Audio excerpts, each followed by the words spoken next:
During the empty nest period, will the relationship between husband and wife get better? 5 tips to restore intimacy as a couple quickly. A research team from Ohio State University in the United States tracked 2,000 couples for 20 years and found that most couples quarreled as frequently as they did every day for 20 years. Do you agree that marital satisfaction changes in a U-shape? Many people believe that after getting married, as long as they get along with their significant other for a longer time and get to know each other better, the conflicts and differences between the two will be reconciled over time. But the latest research shows that the situation of marital conflicts and quarrels will not change as the marriage lasts longer. A research team from Ohio State University in the United States tracked 2,000 couples for 20 years and found that most couples quarreled as frequently as they did every day for 20 years. Regarding the U-shaped change in marital satisfaction, newlyweds are very sweet. Satisfaction drops after having children, and then rises again after the children leave the nest. Research shows that marital satisfaction does decline after having children, but it does decline after the children leave home. There is no sign of recovery afterwards. Experts say whether children leave home is not an antidote to marital conflict. Husband and wife should clarify the nature of the conflict and try to resolve any knots, otherwise the conflict will always exist. A couple who have been married for 16 years started a family showdown over whether to add garlic or shredded ginger to stir-fry loofah. The mother-in-law used shredded ginger, while the mother used garlic. Later, in order to discipline his children, the husband felt that his wife's principles were to lose and would let the children climb up to the sky. The wife complained that her husband always liked to use domination and control, which was too authoritative, after arguing for countless times, until the children left home to go to school. The couple recently changed their quarrel to "True love fills the world." The wife thinks that her husband likes to watch TV series and is not good enough. The husband thinks that if he has some leisure time once in a while, why should his wife be so disappointed? In the end, the husband stopped watching, and the wife took a peek when he was not at home. The heroine of the story is a gender expert specializing in gender and family relations. It can be seen that neither gender experts can avoid marital conflicts, let alone ordinary couples who only start to learn to get along after entering marriage. Quarrel between husband and wife is not terrible. Marriage experts regard it as a cold in marriage. As long as the root cause of the conflict is clarified and the differences between each other and facing conflicts are understood, it will be a good fight, and it will also help improve the immunity of the marriage. What couples will fight about can actually be predicted before marriage. Conflicts between husband and wife will vary with the evolution of the stages of the marriage relationship. The focus of disputes at each stage is different, whether it is a new marriage within 5 years of marriage, the birth of a child, or a mature marriage of 25 years. But the biggest variable affecting marital relationships comes from children. The two most anticipated stress points in a marriage are when a couple has children and after the children leave home. After the child was born, the couple would either quarrel until they divorced, or they would endure the quarrel for the time being and wait until the child left home to study before divorcing. According to statistics, divorce among the elderly has gradually increased. The number of divorces among couples who have been married for more than 30 years has increased by about 12% in the past 10 years, which is the highest among all marriages.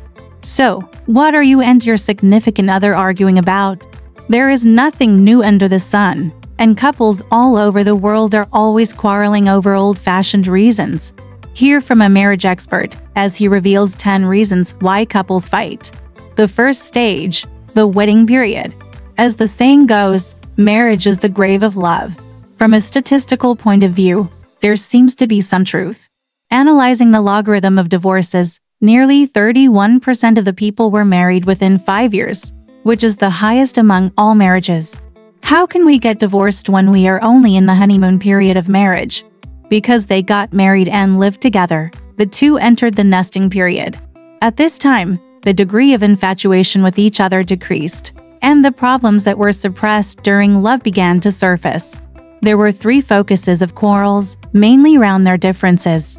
1. Living habits. These are trivial matters as big as sesame seeds and mung beans, but they are also very noisy. The toothpaste cap is not closed. What brand of toilet paper is used? The toilet seat is not closed properly. Contact lens solution is spilled on the sink, and you walk out of the bathroom without drying your feet after washing. Such details of life. 2. Quarreling over money. The unchanging golden rule in marriage. Whoever has the financial ability can give orders. There is a subtle struggle for money rights hidden in the relationship between husband and wife. The boss mentality that whoever earns more has the right to spend more. How to share household expenses. Do you need a joint account? How much money do both of them need to deposit? Where should the money be spent? Should I buy a house or a car first? Should you invest in stocks or funds? 3. Disagreement. A survey of couples found that improper verbal communication is also the main source of marital conflicts. The wife is most dissatisfied with her husband's casual words. It's okay, it's nothing, etc. What the husband dislikes the most is his wife's questioning tone. Why is this happening? The second stage, after the child is born. Children can cause couples to quarrel, which is related to the difference in childhood experience between the two.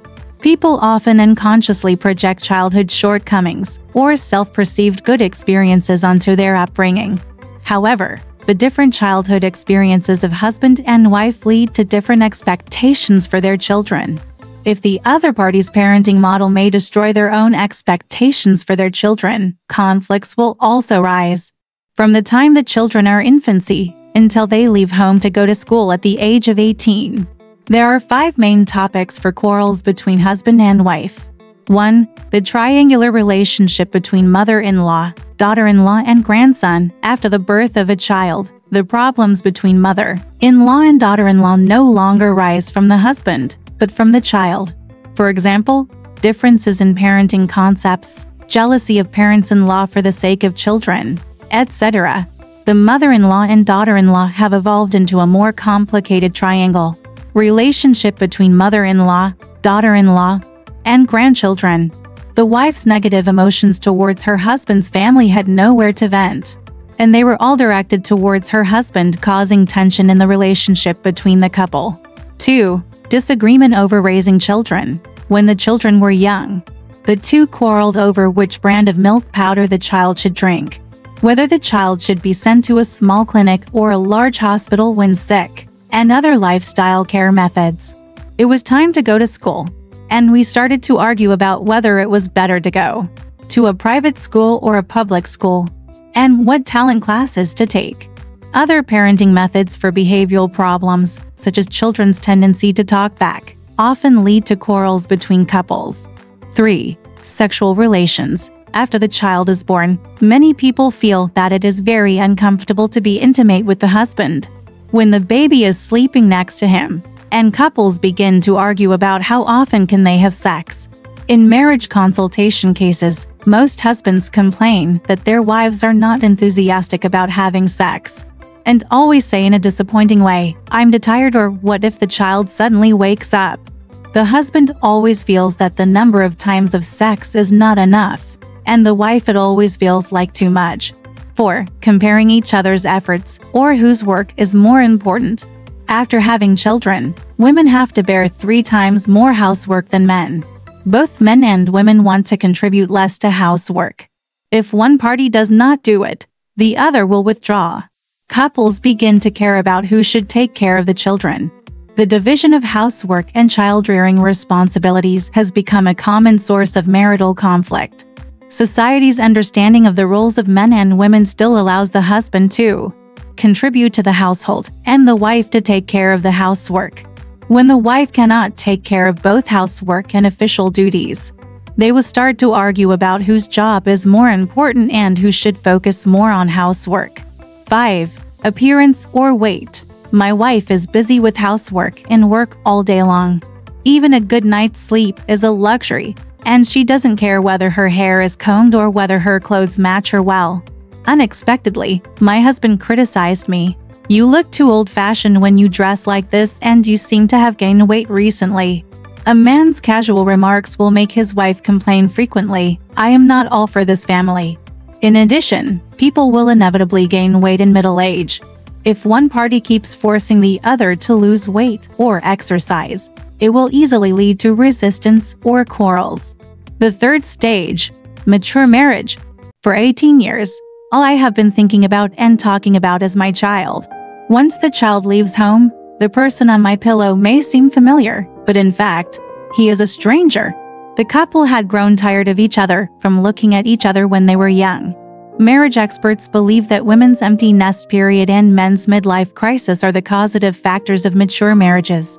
At this time, women are no longer responsible for raising children, and they no longer want to endure men treating them like employees. While men, in order to prove that they are still undefeated heroes, tend to fall into the trap of old age. Therefore, affairs and trivial life matters have become common sources of conflict for old couples. 1. Boring trivial matters in daily life. Today's cooking is too salty. Why can't the floor be wiped clean? Where are my clothes? A retired old man whose ability to take care of himself is still in the stage of childhood spends all day if you keep nagging at home. Your wife's dissatisfaction may be about to explode. 2. The hollowing out of relationships or extramarital affairs. If a man is unable to transcend the status quo on the career battlefield and does not receive the admiration of his wife after returning to the family, a man's hero's sense of loss will rise spontaneously. At this time, the battlefield for men can easily turn to other women. The hollowing out of the relationship between husband and wife and extramarital affairs have become the biggest source of marital conflicts among middle-aged and elderly people. After a quarrel, there is no shortage of cold wars and resentments. Experts provide tips on how couples can apologize and resolve the impasse. Here are 5 tips to quickly restore intimacy as a couple. 1. Collect the bank book of love and eliminate anger. Close your eyes and recall the characteristics of the other person that attracts you and the wonderful experiences they have had. And then think about whether you want this marriage and whether you still love the other person. If the answer is yes, tell yourself, I accept his imperfections. 2. Serve the other party. You can cut a plate of fruit or make a cup of tea for the other party to express your desire for peace. You don't have to bring it to the other person's eyes. Just put it where the other person can definitely see it. Don't expect the other party to respond to your service. He has the right to refuse service before he calms down. 3. Choose the right time to communicate. If you want to break the Cold War, first observe the other party's emotions. Choose a time when both parties are no longer emotional, busy and tired, and then discuss the issue calmly. The first thing to say to break the ice is to acknowledge the other person's feelings. 4. Physical contact. Marriage experts recognize that the most effective and simplest way to relieve anger is to hug the other person from behind. 5. Make good use of new technology. If you want to seek peace, but you really can't do it, you might as well make good use of technology. You can convey your thoughts by sending a text message or writing an email. Master the following principles to make couples become more loving. The more they quarrel. It is natural for couples to quarrel, but the more couples quarrel, the better their relationship will be, and the number of quarrels will become less and less. Marriage experts provide for principles that should be followed when quarreling, which can effectively prevent couples from quarreling out of control and make them more loving the more they quarrel. 1. Being unreasonable and unreasonable. The quarrel will get out of hand, mostly because it should be me who is right, and you are wrong in the process. Therapeutic model counselors point out that as long as winning or losing is involved, people's instinct must be to defend and resist, and try to persuade the other party to agree with them, and even want to refute the other party to prove that they are correct. The result of arguing with reason is that both parties will suffer, but the family is not a court. What couples should fight is feelings rather than rights and wrongs. When quarreling, the mentality of both parties should be to understand that the other party is different from you, and that they have different perspectives and positions on things, so that they can have a heart-to-heart discussion on the issue. 2. Find out the behavioral patterns of quarrels and stop ineffective behaviors. Everyone has different reactions to stress, so there are actually behavioral patterns to follow in quarrels. John Gray, the author of Men Are From Mars, Women Are From Venus, mentioned that generally men will withdraw and close themselves off when they are under pressure, while women will become upset and overreact. These two reactions form the most common pattern in couples quarreling. One party keeps chasing and beating, while the other party just wants to settle the matter. But the less they respond, the more crazy the other party becomes. In the end, the party who refuses to retaliate is also punished. Enraged, the two people exchanged harsh words. 3. If a couple can understand each other's possible reactions when getting along with each other, it means that each other's behavior has become a habitual interaction, and it is recommended to stop the ineffective behavior. The chasing party can press the pause button, turn around and pour a cup of tea, and then communicate again when the other party is ready and wants to talk. The party who always wants to calm things down and does not face the problem head-on can also try to use a positive attitude to start the conversation between the two parties. 4. Don't use language that denies the other party. Saying you don't care about the children, or you always forget important dates during a quarrel may make the quarrel more serious. When you feel frustrated in your marriage, it is often because you think you have worked hard but are denied by the other party. 5. When communicating as a couple, don't rush to express your feelings and thoughts. First, listen attentively to what the other person is saying. Understand what the other person cares about. Sympathize with the other person's feelings and efforts in affirmative language, and then share your own position and thoughts. If the other party feels that their efforts have received positive feedback, they will naturally respond to your feelings and needs in a positive manner. 6. Don't let a third party join in. The most taboo thing is for a third party to intervene in a conflict between husband and wife. Never ask the elders of your husband's family or your natal family to comment. The addition of a third party will make things more complicated, especially if the elders come forward. They will inevitably have a protective mentality to stand up for their children. Not only will the original problems of the couple not be resolved, but it will easily lead to conflicts between the in-laws. Alright, this part of the story ends here. Want to know what happened next? Let's listen to the breakdown next time.